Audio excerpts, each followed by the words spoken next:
जय श्री कृष्णा।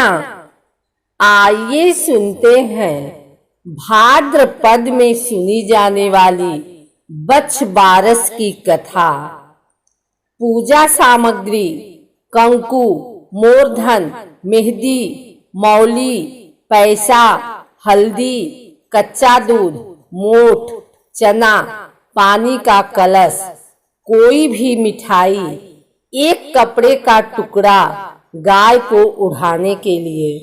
विधि: बच्छ बारस के दिन सुबह गाय बछड़े की पूजा की जाती है। पाटा मारते हैं। गीली मिट्टी से पटिये पर सेठ सेठानी, गाय बछड़ा, 7 बेटे बहू और तली बनाते हैं, जिसे कच्चे दूध और पानी से सींचते हैं।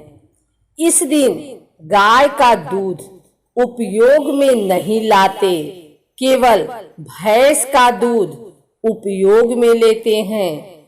इसके बाद बोर के पेड़ की डाली का कांटा लेते हैं, करेले की बेल और दूब लेते हैं। सीधे हाथ का तो पाटे पर चढ़ा देते हैं और उल्टे हाथ का पास लेते हैं और बोलते हैं, उबड़ाए डुबड़ाए दादी भुआ के गोरे आओ, बाजरी की रोटी खाते हैं, तुअर या मूंग की दाल खाते हैं, चाकू का इस्तेमाल नहीं करते। एक साहूकार था जिसके 7 बेटे थे और पोते भी थे। साहूकार ने एक जोहर बनवाया था। उसको बनवाए 12 वर्ष हो गए, पर उसमें पानी नहीं भर रहा था। जब उसने पंडित को बुलाकर कारण पूछा तो पंडित ने कहा कि या तो बड़े बेटे या बड़े पोते की बलि देनी होगी। साहूकार ने विचार किया, बेटा होगा तो पोता तो फिर से पैदा हो सकता है, तो पोते की बलि दे देनी चाहिए।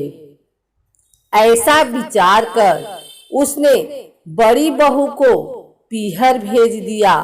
पीछे से पोते की बलि दे दी। गाजती बरसती बादली आई और जोहर भर गया, जिसको पूजने से सभी जाने लगे।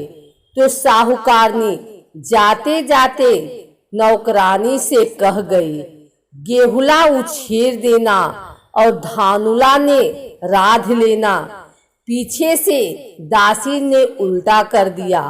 गेहुला गाय के बछड़े का नाम था। उछेर देना मतलब खोल देना। धानुला चावल को कहते हैं। उधर साहूकार और साहूकारनी ने गाजे बाजे से जोहर की पूजा की। उसी समय साहूकार की बड़ी बहू भी जोहर पूजने आ गई। जोहर पूजने के बाद सब अपने बच्चे को तिलक करने लगे, तो साहूकार की बहू भी खुद के बेटे को पुकारने लगी। तो उसका बेटा गारे गोबर में लिपटा हुआ जोहर से बाहर आ गया। सास बहू एक दूजे के पास देखने लगी। सास ने बहू को बलि की सारी बात बता दी और कहा कि बच्छ बारस माता ने अपना सत रखा, जो पोता वापस दे दिया।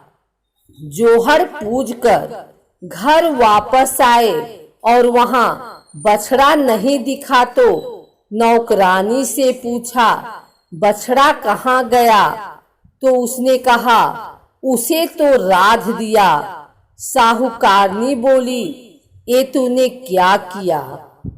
एक पाप तो अभी उतर कर आ रहे थे और तूने एक और पाप सिर लगा दिया। साहूकार ने राधे हुए बछड़े के मांस को जमीन में गड्ढा खुदवाकर गढ़वा दिया। शाम को गाय आई और अपने बछड़े को वहां नहीं देखकर जमीन खोदने लगी तो बछड़ा गारे गोबर में लिपटा हुआ बाहर निकल आया। साहूकार ने जाकर देखा तो बछड़ा गाय का दूध पी रहा है।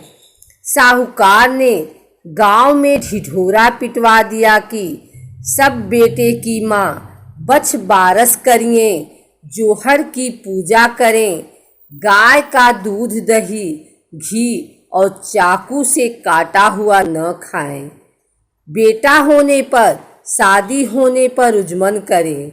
हे बछबारस माता, जैसा साहूकार साहूकारनी को दिया वैसा सबको देना। कहता ने सुनता ने हुंकारा भरता ने सबको दे देना। एक कहानी के अनुसार एक साहूकार था, उसका एक बेटा था और 2 पोते थे, हंसराज और बछराज। साहूकार ने तालाब खुदवाया पर उसमें पानी नहीं निकला। उस गांव के लोग बहुत तकलीफ में थे। साहूकार ने पंडित से पूछा, तब पंडित ने कहा अपने पोते की बलि देनी होगी। तब साहूकार ने सोचा, मेरे एक पोते की बलि देने से अगर गांव का भला हो तो बहुत अच्छा होगा। साहूकार ने बहू को पीहर भेज दिया। ओ हंसराज को लेकर चली गई। पीछे से साहूकार ने बछराज की बलि दे दी।